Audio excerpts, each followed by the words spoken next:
Good day, Mr. Mendiola. First of all, we would like to thank you for giving us this opportunity to interview you. We really appreciate it. We researched about your work and we found that it's really very good. So, we would like to ask you where this kind of work started. Um, what old were you when you started practicing it? Well, I started ever since I was young. Ever since I went to school, I started seeing picture books and storybooks. I had this interest in drawing. That's when I started. With that, may I ask, what was your first artwork? Um, my first artwork I can say is that what I can consider is when I tried drawing when I was young. I consider them my works when I was young as my first artworks. Who is your favorite artist? As of now, my favorite artists are, I can say, Kim Jong-gi. He's a Korean, and also James G. Were they your favorite artists since you started? No, they're also young artists. I can consider when I was young, I don't have any ideas about artists yet. So I just look in pictures and books so I can consider them to be my inspirations back then. So, what qualities did you see on these artists that made you fond of them? Well, I can say that I became interested in them because of how precise their work is, and also they have their own blogs and they show. I can see how passionate they are. So, and also I like their style in drawing. They are very fond of drawing mostly humans, anatomies, and also animals. So they're very particular in detail. So that. As an artist, what are your inspirations?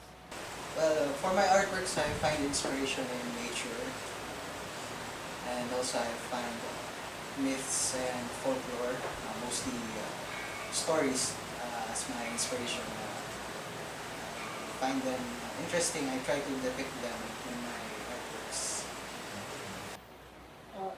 You said folklore. Can you specifically tell us what type of folklore? Do you consider Philippine folklore more often than foreign folklores? Because of my influences are mostly they are not Filipino, so I tend to not to be more inspired of Japanese or Korean folklore. So, in what institutions did you develop your talent? Well, I can say in school, but much of it is it's really not through these institutions because as an artist you really have to practice your skill, and as we know in school it's all academics, so mostly I try to learn by myself. I look at the internet, I read books, so I look for them. So in school, did you participate in art contests and art-related competitions? Yes. I'm not always number one. So, what is your specific style of art? I can say it's a mixture of comics and painting. I like painting, but I'm not very fond of classical or usual realistic paintings, so I try to combine them with comics. So, how do I say comics? It's more of the comical characters. It's more of fantasy. It's more of play. mostly besides painting, I also just using ball pen markers and also pencils. So you've learned that your specific type of work is related to rolling paper. That's another one. Can you tell us more about it? Because it's really unique. Ah, about paper coiling. It's not particularly mine, okay? Because it's more of a collab with another artist. So I can say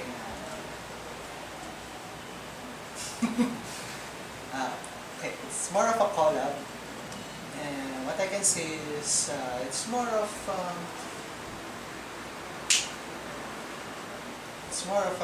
using paper coils. Think of pixel art. Instead of pixels, we use paper coils. It's like pointillism using the round part of the paper coils. So what is your greatest achievement like practicing art music? I can say that my greatest achievement as of now is being able to teach children, because besides being an artist,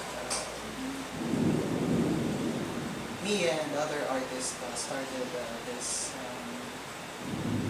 art tutorial where we are able to teach children art. We are able to share our knowledge, our skills, and there we try to nourish we try to lead them in nourishing their creativity and their imagination. So, I think that's a great achievement, being able to pass on your ideas, your passion for art.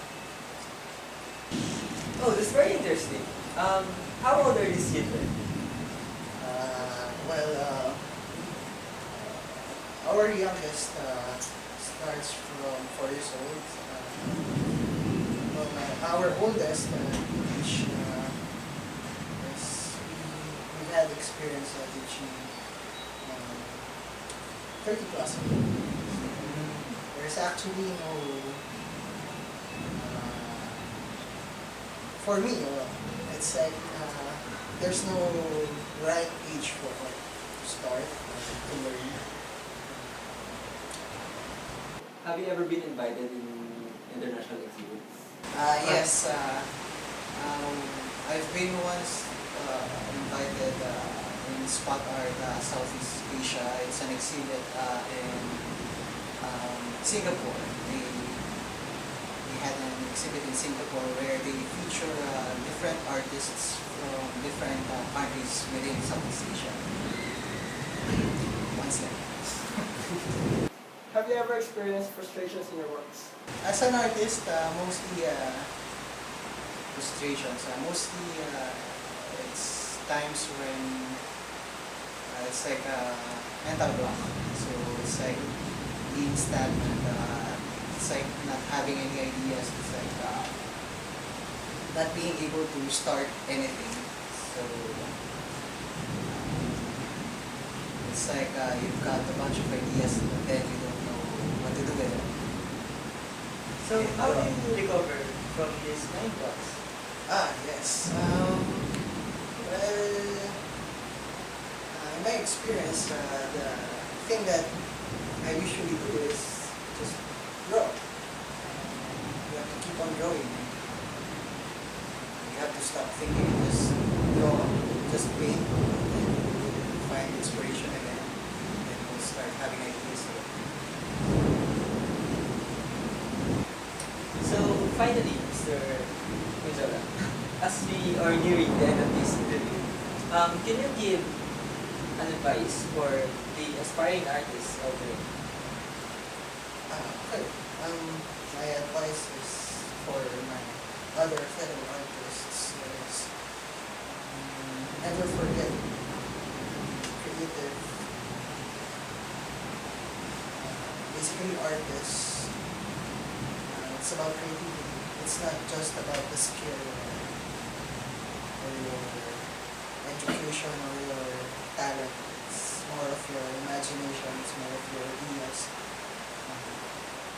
Art is like a tool for us to express ourselves. So keep on being creative. So that's it. Thank you for this very enlightening opportunity, Mr. Mendiola. Anytime.